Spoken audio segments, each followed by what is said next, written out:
There are some things so iconic, so woven into the fabric of our culture, that we feel like we know them inside and out. For an entire generation, the A-Team's van is one of those things. That unmistakable gray and black silhouette, that aggressive red stripe, the triumphant squeal of its tires as it launched into another impossible mission. It wasn't just a van. It was the fifth member of the team, a rolling fortress that was as much a character as Hannibal, Face, Bachelor of Arts, or Murdoch. But what if I told you that almost everything you think you know about this legendary 1983 GMC Vandura is just a carefully constructed illusion? What if the reality behind the camera was a saga of desperate accidents, life-threatening dangers, bitter legal battles, and a secret so bizarre it reached the highest levels of the US military? Today, we're prying open the welded doors of television history to uncover the jaw-dropping and dangerous truths that were kept under wraps for decades. We have sifted through the archives to bring you the 13 most mind-blowing facts that will completely shatter the way you see this television legend. So, if you love it when a plan comes together, do us a huge favor and smash that like button. And if you're new here, hit subscribe and ring that notification bell right now, because you are not going to want to miss a single explosive second of this. Let's dive in. Fact 1. The accidental icon, a legend born from a paint shortage. Let's begin with the van's most defining feature, its look. That legendary gray over black color scheme is one of the most recognizable designs in automotive history. But it was a complete and utter accident, born from pure desperation. The producer's original vision was far more sinister. They imagined an all-black machine, sleek and menacing, something straight out of a spy thriller. The order for the custom paint was placed, ready to bring this intimidating concept to life. But then, production was hit by a logistical nightmare, a supply chain issue. The specific black paint they needed was back-ordered for weeks. With filming schedules locked and money being burned by the hour, waiting was not an option. In a panic, the production designer raided the studio's paint shop, grabbing whatever he could find. What he came back with were cans of leftover gray primer from one project and some standard black paint from another. Thinking it would be a temporary fix until the real paint arrived, the crew hastily applied the two-tone scheme. But when the show's star, George Peppard, who played Hannibal, first saw it, he stopped in his tracks.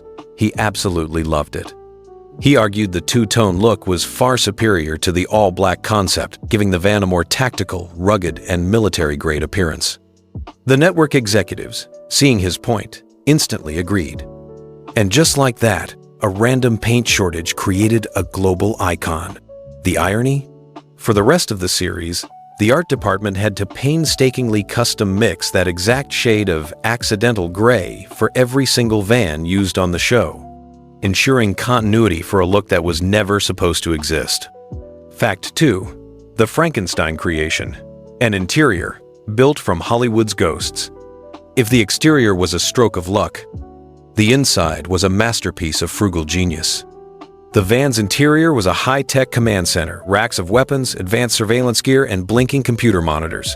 It looked like $1 million setup. The actual cost? Less than $2,000. How was this possible? The entire interior was a Frankenstein's monster, stitched together from the corpses of at least 7 other canceled television shows. The production designer, given a tiny budget, took a shopping cart on a treasure hunt through the studio's prop warehouse, a graveyard of forgotten Hollywood dreams. The radio equipment that kept the team connected was ripped from a failed spy series called Codename Diamond Head. The futuristic computer monitors were salvaged from the set of the sci-fi classic Buck Rogers. The heavy-duty weapons racks, perfectly suited for Bachelor of Arts' arsenal, were originally built for the greatest American hero, but never used. Even the plush captain's chairs were rejects from another iconic vehicle, Kit from Knight Rider, as they apparently didn't fit the Trans Am's interior. The most ingenious part was the surveillance monitor. It was actually a modified fish finder from a fishing show that had been axed. The crew just slapped a tactical-looking overlay on the screen. Everything was hot-glued, screwed, and welded into place. A chaotic collage of rejected props that, against all odds, became the most formidable command center on television. Fact 3. the 8,000-pound beast that destroyed buildings.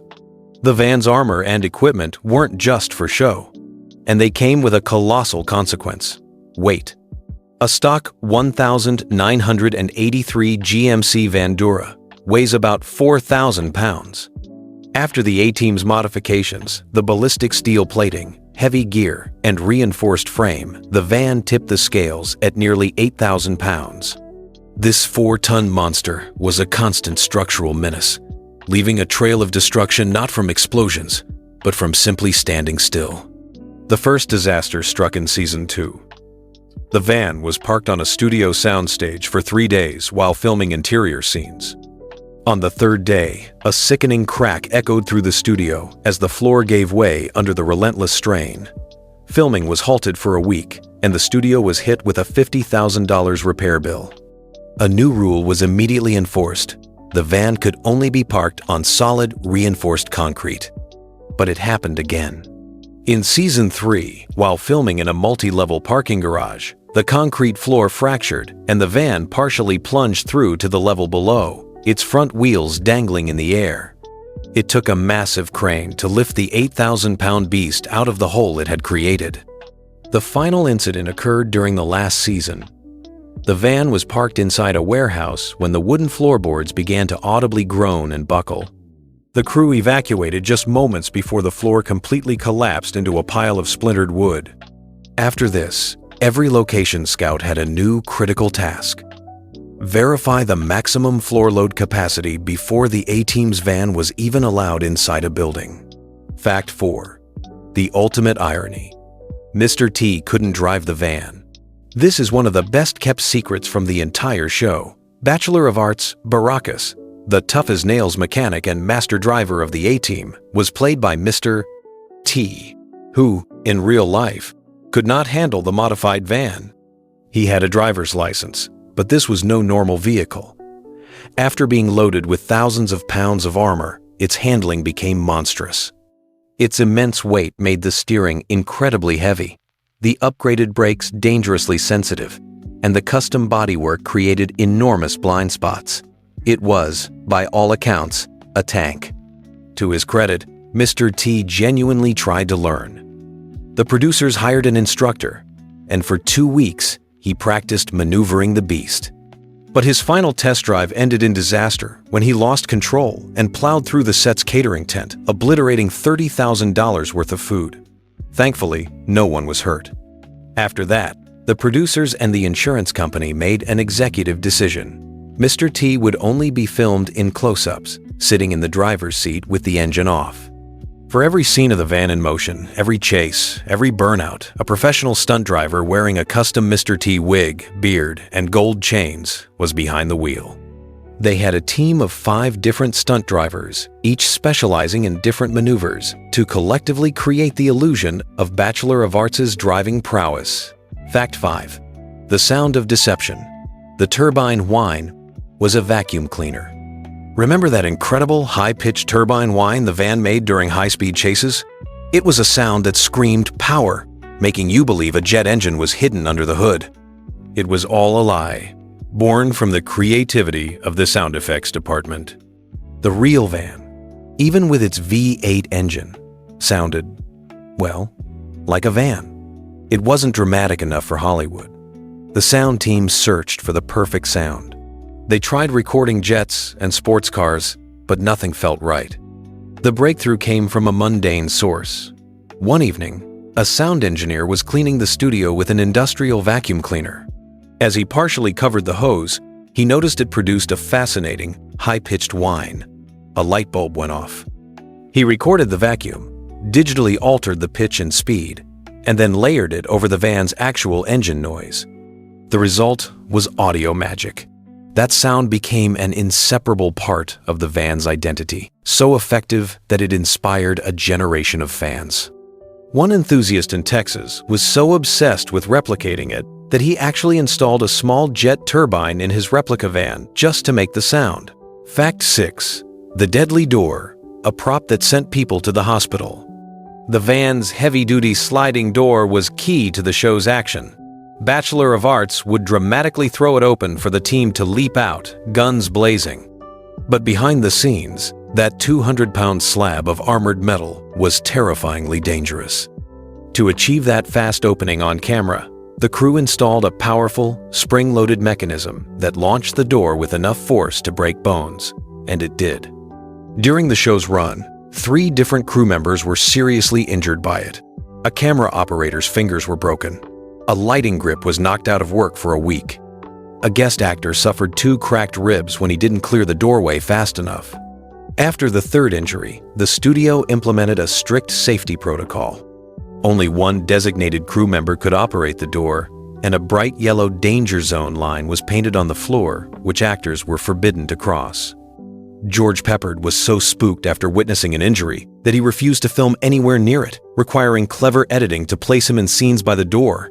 Fact 7. The claustrophobic cure, a sunroof with a secret mission.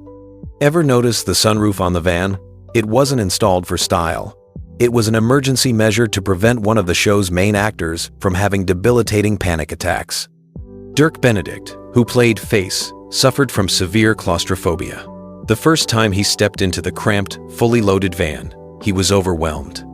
He was on the verge of a full-blown panic attack, and the producers were close to recasting the role. But the transportation coordinator had a brilliant idea: cut a hole in the roof. They quickly installed a large, marine-grade sunroof. This became Dirk Benedict's lifeline. Whenever he felt overwhelmed, he could stand up, stick his head out, and ground himself. This on-set necessity was cleverly written into his character, which is why you often see Face casually standing up through the sunroof. He wasn't just looking cool, he was fighting off a panic attack. Fact 8. Real and highly illegal: the van's functional armor. The A-Team's van was famous for withstanding hails of gunfire. This wasn't just Hollywood magic. The armoring was real. The team lined the van with actual ballistic steel plates, the same kind used in armored cars. This made the van incredibly tough, but it also made it highly illegal for a civilian vehicle in California. The producers tried to skirt the law by classifying the van as a movie prop, claiming the armor was decorative. But it was absolutely functional. They secretly took a stunt van to the Nevada desert and test-fired real weapons at it. It stopped handgun rounds and even some rifle fire with ease. Word of these tests got back to the California Highway Patrol, who threatened to impound the entire fleet. To avoid having their show shut down, the producers signed sworn legal documents stating the armor was fake. Of course, this was a lie, and they continued to drive the illegal armored vans on public roads for the rest of the series, all while trying to dodge the police. Fact 9. The Fanatic Thieves, the A-Team van black market. As the show's popularity exploded, the van became an object of obsession, spawning a criminal underground, a black market for actual, screen-used parts stolen directly from the set. It started small, with a crew member selling a damaged wheel cap for $500. Soon, parts were disappearing regularly. Mirrors, door handles, even entire seats vanished overnight. The problem got so bad that the studio hired 24/7 security just to guard the vans. But the thieves were clever. One posed as a mechanic and stole the original steering wheel. Another disguised himself as a janitor and made off with the CB radio. The most audacious theft occurred on location, where someone unbolted the entire 200-pound sliding door and drove off with it. That door later surfaced on a replica van in Japan, its owner having paid $20,000 for it on the black market. Fact 10. Insured as a human, the van was an official cast member. This fact is so bizarre it sounds like a joke, but it's absolutely true. The van was so critical to the show that NBC insured the character of the van as if it were a cast member.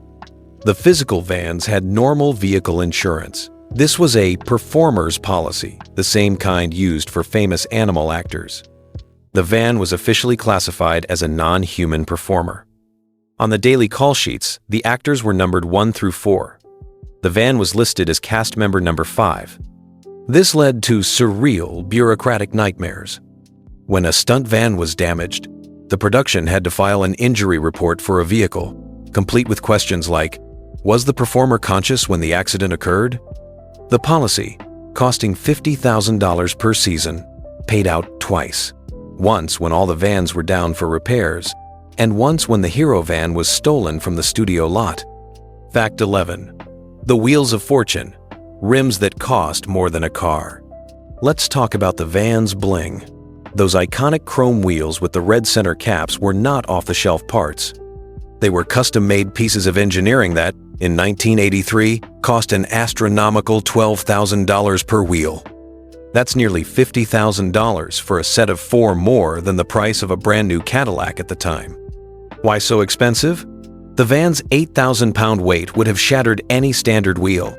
These had to be custom forged from a unique, incredibly strong aluminum alloy by centerline wheels. Each wheel took over 40 hours to produce. The real headache came from the red center caps. They had to be a perfect color match to the red stripe. After multiple failed paint attempts, they had to resort to an incredibly expensive anodizing process to bond the color to the metal. Over the course of the series, the production went through 14 complete sets, adding up to an unbelievable $672,000 spent on wheels alone. In today's money, that's over $2 million. Fact 12. The International Incident. How the van nearly started a war. In 1985, the crew made a reckless decision that escalated into a full-blown international incident. Needing quick establishing shots, they drove a stunt van across the border into Mexico without proper filming permits. A local Mexican police patrol spotted the armored, military-looking vehicle with fake assault rifles visible inside. They assumed the worst. This was a real, unauthorized American mercenary vehicle on their soil. Police surrounded the van, weapons drawn.